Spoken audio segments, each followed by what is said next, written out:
पंचकुला के सेक्टर 3 स्थित ताऊ देवीलाल स्टेडियम इस वक्त बिल्कुल खस्ता हालत में है। यहाँ कोई भी ग्राउंड ऐसा नहीं है जो बिल्कुल सही ढंग से मेंटेन्ड हो। तस्वीरें आपको दिखा देते हैं कि जहां पर किस तरीके से घास उगी हुई है। और यहाँ से अगर आपको बताएं कि कई दिग्गज खिलाड़ी ओलंपिक्स, पैरालंपिक्स और अलग अलग जगहों पर जो है वो खेल चुके हैं, लेकिन इस वक्त यहाँ पर प्रॉपर स्टाफ तक नहीं है। पूरे स्टेडियम में कई जगहों पर इतना घास खड़ा हो गया है जिसे कटवाने के लिए स्पोर्ट्स डिपार्टमेंट के पास माली तक नहीं है। ये वही स्टेडियम है जहां पर स्टेट और नेशनल लेवल के कॉम्पिटिशन होते हैं। यहाँ तक कि कुछ दिन पहले ही 13 अगस्त को हरियाणा के सीएम नायब सैनी भी यहाँ पहुंचे थे।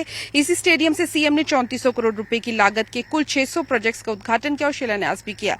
इसी स्टेडियम में सीएम ने टीजीटी पंजाबी के 104 और ग्रुप डी के 3878 कैंडिडेट्स को नियुक्त किया। इतना ही नहीं, जिस स्टेडियम में मेंटेनेंस के लिए प्रॉपर स्टाफ नहीं, उसी स्टेडियम में हरियाणा का स्पोर्ट्स डिपार्टमेंट का ऑफिस भी चल रहा है। ऐसे में सवाल ये है कि जब पंचकुला के उस स्टेडियम का रखरखाव नहीं हो रहा है, जहां खुद स्टेट लेवल के अधिकारी बैठते हैं, तो हरियाणा के दूसरे स्टेडियम में आखिर क्या व्यवस्थाएं होगी।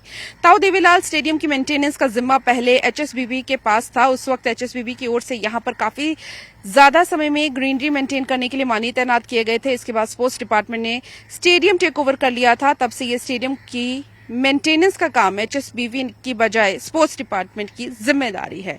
तो यहाँ आप देख सकते हैं कि किस तरीके से जगह जगह पर घास उगी हुई है। इसके अलावा स्टेडियम्स में कचरा और जो स्ट्रे डॉग्स हैं,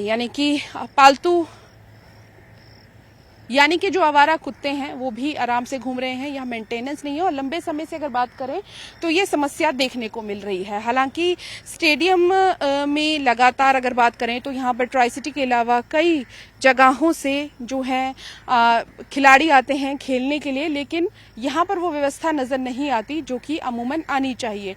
पंचकुला के सेक्टर 3 स्थित ताऊ देवीलाल स्टेडियम इस वक्त बिल्कुल खस्ता हालत में है। यहाँ कोई भी ग्राउंड ऐसा नहीं है जो बिल्कुल सही ढंग से मेंटेन्ड हो। तस्वीरें आपको दिखा देते हैं कि जहां पर किस तरीके से घास उगी हुई है। और यहाँ से अगर आपको बताएं कि कई दिग्गज खिलाड़ी ओलंपिक्स, पैरालंपिक्स और अलग अलग जगहों पर जो है वो खेल चुके हैं, लेकिन इस वक्त यहाँ पर प्रॉपर स्टाफ तक नहीं है। पूरे स्टेडियम में कई जगहों पर इतना घास खड़ा हो गया है जिसे कटवाने के लिए स्पोर्ट्स डिपार्टमेंट के पास माली तक नहीं है। ये वही स्टेडियम है जहां पर स्टेट और नेशनल लेवल के कॉम्पिटिशन होते हैं। यहाँ तक कि कुछ दिन पहले ही 13 अगस्त को हरियाणा के सीएम नायब सैनी भी यहाँ पहुंचे थे।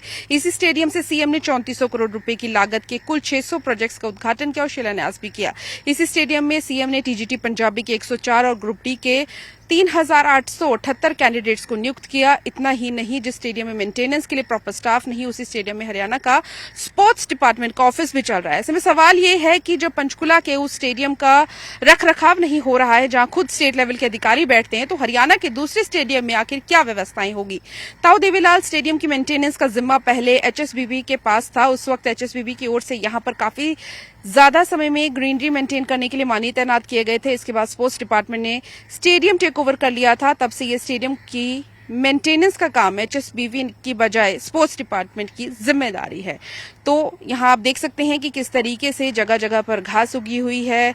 इसके अलावा स्टेडियम्स में कचरा और जो स्ट्रे डॉग्स हैं,